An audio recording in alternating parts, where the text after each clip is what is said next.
President Donald Trump has said a lot of bad things about the media since he started running for president 2+ years ago. He's suggested that the press doesn't really like America. He has said the media is the enemy of the American people. He has repeatedly called journalists the most dishonest people.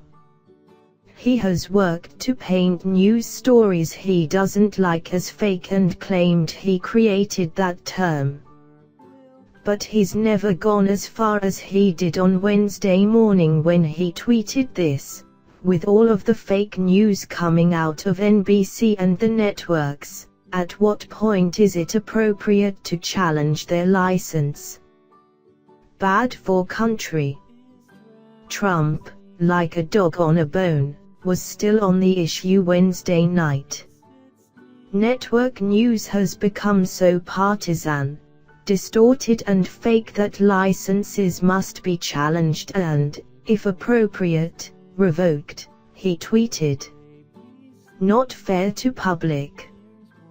What Trump is suggesting here is that the Federal Communications Commission needs to examine its licensing procedures for major news networks because what they are reporting is not to his liking. The coverage isn't positive enough for Trump, so he wants some sort of punitive action doled out. At a photo op with Canadian Prime Minister Justin Trudeau, Trump added that it is frankly disgusting the press is able to write whatever it wants to write. This is, simply put, the stuff of authoritarian governments. Democracy is built on the free and independent press. If when a president or any leader seizes the ability to control the news media, democracy dies. Before we go any further, it's important to note that this, like many of Trump's threats, is an empty one. The idea of the FCC rescinding broadcast licenses to major networks because the president says the coverage of him is fake, it's not, is outlandish. And likely impossible. Read this piece by KMUE's Oliver Darcy and Brian Stelter to understand why. Ajit Pai, the chairman of the FCC, has been quite clear that he sees no politics in his job. "My job is not to be a political actor," Pai said at an open FCC hearing back in March when asked about the idea of fake news. "It is simply to be somebody at the FCC who, as I said, is administering the laws of the United States. I'm simply not going to wade into that kind of political debate." That Trump's threat won't come to pass doesn't render it meaningless, however. That Trump would even threaten such a thing suggests he doesn't understand, or doesn't want to understand, the most basic of democratic concepts.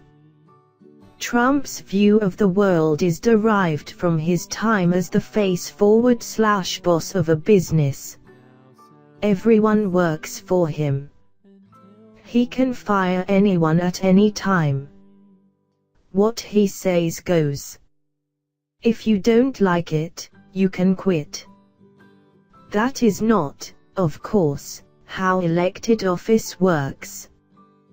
Trump can't tell House members and senators what to do because they have their own bosses, we call them constituents, all around the country. And he can't tell the media what to cover or how to cover it because, well, this is a democracy and per my point above that's not how any of this works. It's not just this threatening tweet or his long crusade against fake news that suggests Trump doesn't get that the media isn't working for him. In a news conference with the Kuwaiti Emir last month, Trump joked, "I'm very happy to hear you have trouble with the press also. Here's the thing, Kuwait isn't exactly a beacon of light and freedom when it comes to the press.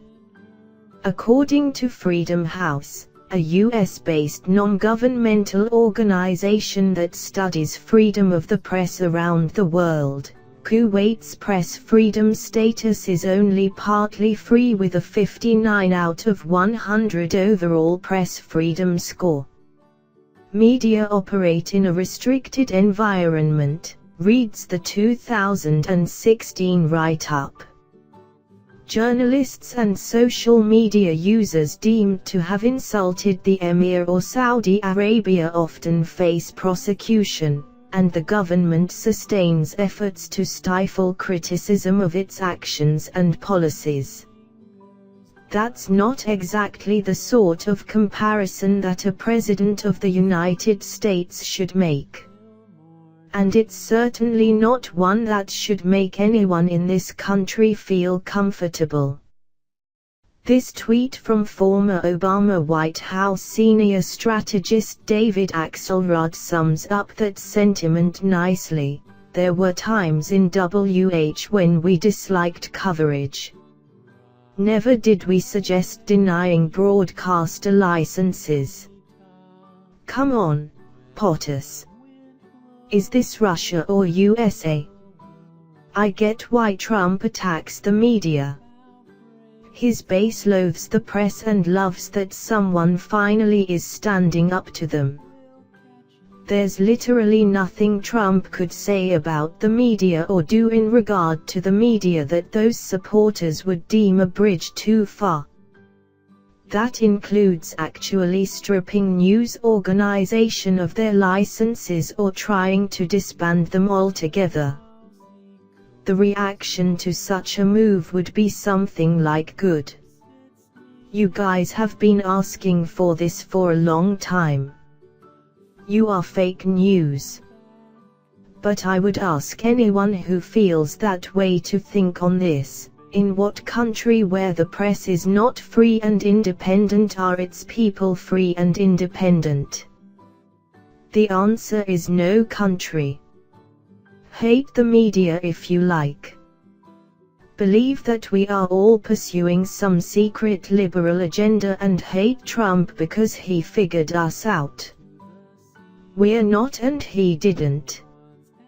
But don't support threats, even empty ones, to get rid of or restrict the free press.